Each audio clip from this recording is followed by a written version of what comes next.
Same-sex intimate partner violence has many of the same root causes as it does elsewhere, but societal stigma and the lack of access to resources can make leaving a violent relationship even more fraught. Here are 3 stories of same-sex intimate partner murder. Thanks for joining me for Intimate Partners. Lewis, Chen, and Eric Cooper met in 1999. Chen was a 26-year-old medical student, and Eric Cooper was a 17-year-old high school senior from Southwest Chicago. Chen was an immigrant from Taiwan studying endocrinology at the University of Chicago's Pritzker School of Medicine. The couple had been together for 10 years when they decided to have a child by a surrogate. The pair moved to a penthouse in Seattle, Washington in July of 2011, even though Eric Cooper had made it clear that he wanted to end the relationship. The plan was to share the penthouse apartment while they got settled. Then Chen would rent another apartment nearby, and they would continue to co-parent. Chen was scheduled to start work at Seattle's Virginia Mason Medical Center on August 11th, 2011. Chen's sister called the manager of the apartment complex because she had not heard from her brother since the previous Monday. The manager knocked on the door of the apartment shortly after 9 a.m. Chen didn't open the door, but he told the woman to come back in an hour. The manager told Chen to call his sister, and he replied that he would. Chen's sister then called the medical center and spoke to a manager named Madonna Carlson. Carlson was already concerned because Dr. Chen hadn't shown up for his very first orientation that morning, so she went over to Chen's apartment. When Chen opened the door, he was naked, semi-conscious, and covered in dried blood. Carlson could see Eric Cooper's body clad only in boxers on the living room floor. The 911 operator instructed Carlson to move any weapons away from the bodies. She kicked the butcher knife into the kitchen. When police arrived, they found Lewis Chen slumped in a corner near the front door. His right eye was swollen, and he had several cut marks on his body. When officers asked Chen, "Who stabbed you and your partner?" Chen said, "I did." Chen was taken to Harborview Medical Center under police guard. Police said 5 knives, including a butcher's knife and a large knife with a blade that was broken off, were found in the home. All of them had signs of blood on them. At trial, prosecutors argued the murder was fueled by rage, as Lewis Chen had stabbed Eric Cooper more than 100 times. 29-year-old Eric Cooper was found dead in the living room of the couple's penthouse, with wounds to his face, neck, chest, back, and hands. The couple's 2-year-old son was found in the bathtub of the home. The child had several wounds to his neck, including a fatal cut to his throat from ear to ear. Senior Deputy Prosecutor Dan Raz argued in court that Chen's motivation for the murder erupted from anger and anxiety over the split, the custody battle over their son, and the $130,000 Lewis Chen had agreed to pay Cooper in the event of a breakup. Chen was charged with 2 counts of first-degree murder. Lewis Chen agreed to a plea deal, thus avoiding a trial.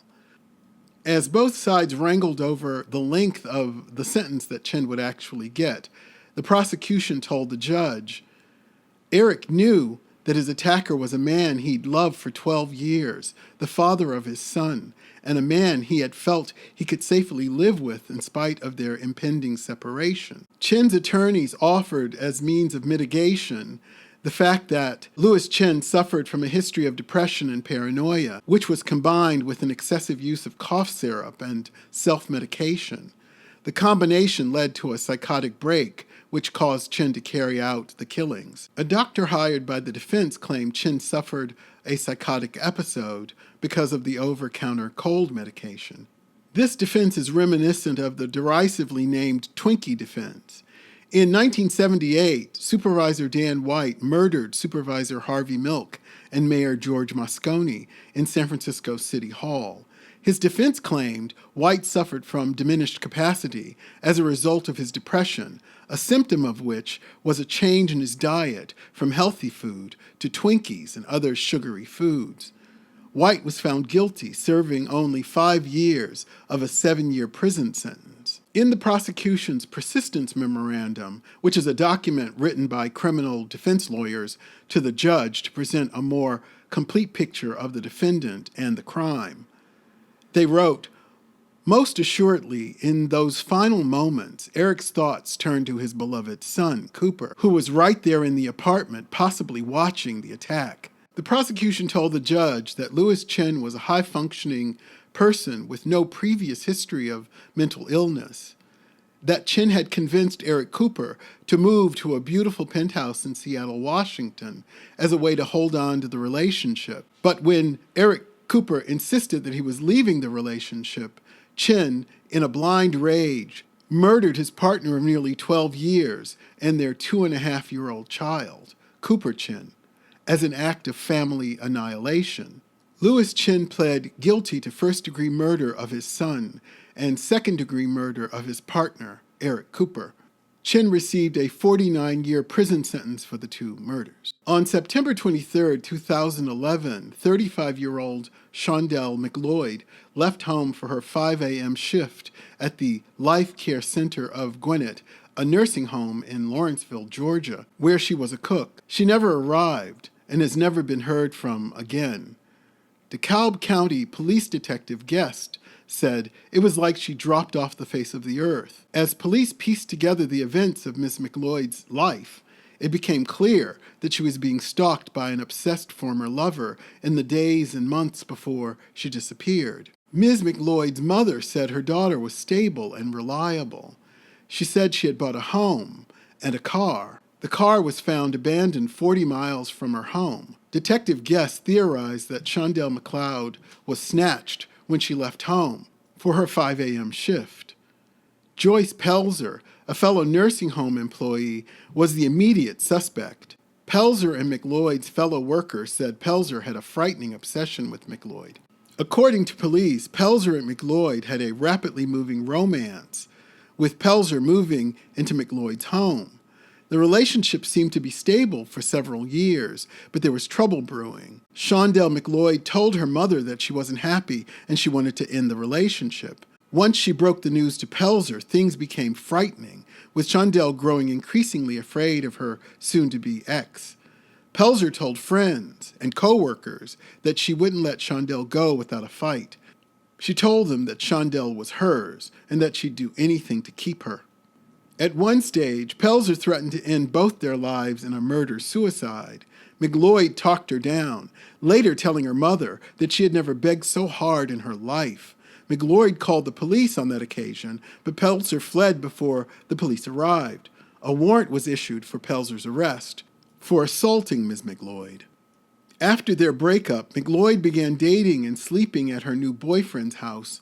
Police say Ms. McLeod was so afraid of Pelzer that she began carrying a gun. When Shawndell McLeod went missing, Joyce Pelzer was among the first people brought in for questioning. Ms. Pelzer was arrested on assault charges and for lying to the police. She has never been charged in the death or disappearance of Ms. McLeod. According to Detective Guest, Pelzer remains the primary person of interest.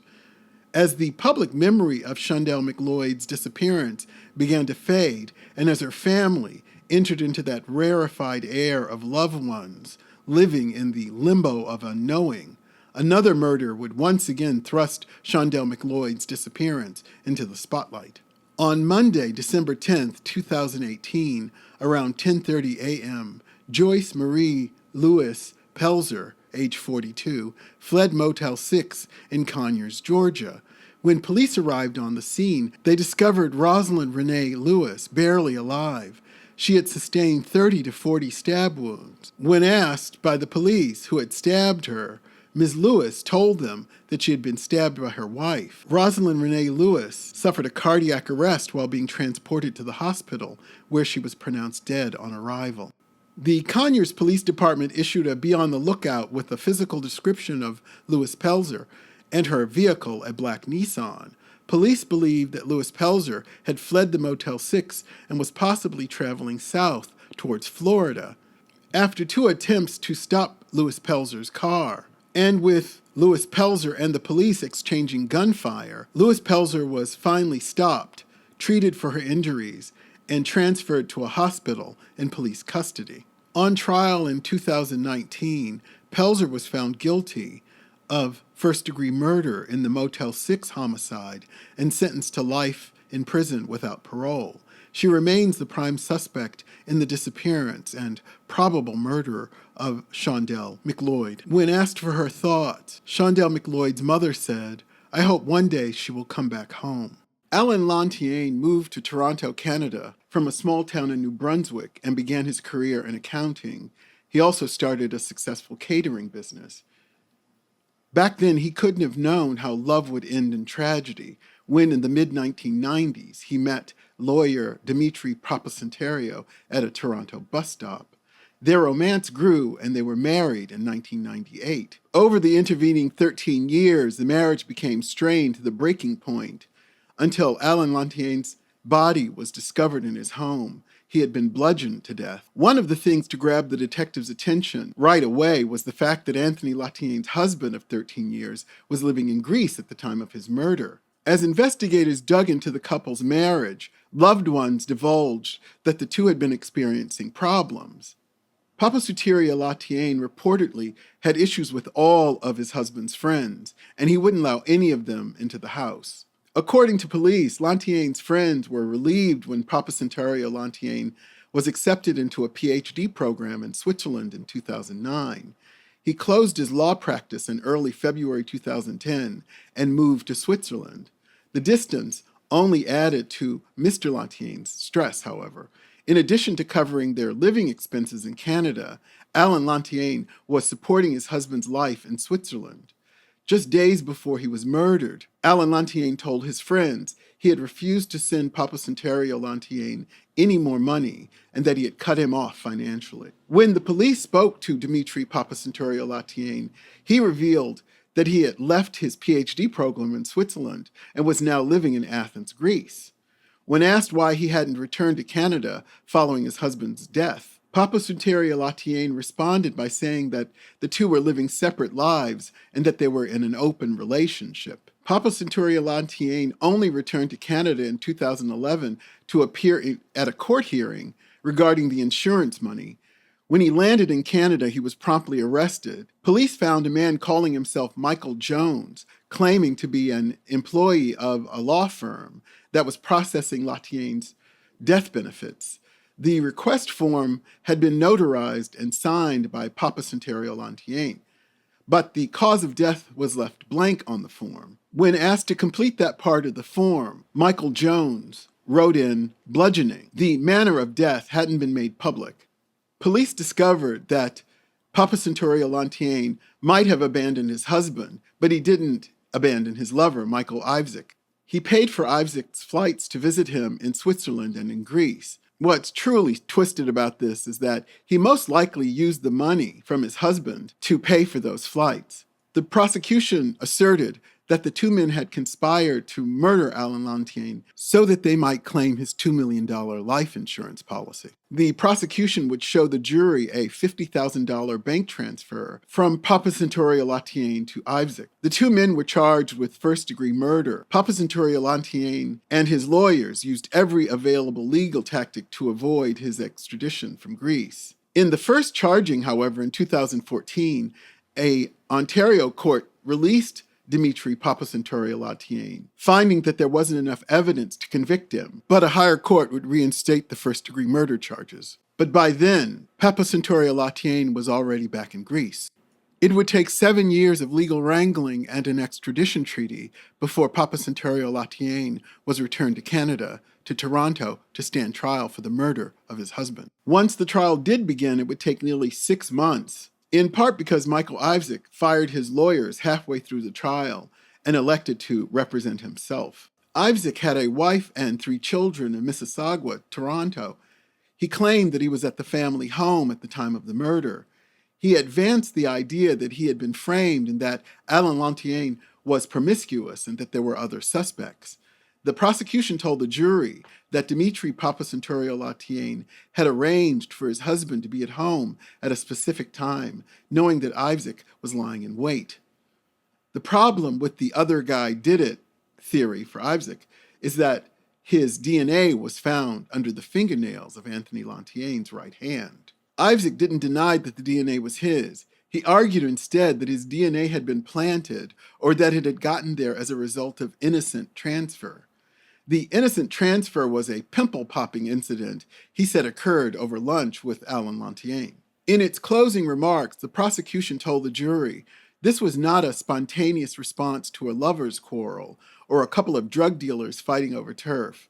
This was a cowardly murder by two cold-blooded killers of a gentle and decent man. In January of 2018, Dimitri Papasantoriou-Lantier and Michael Isaac were sentenced to life in prison with no chance of parole for 25 years.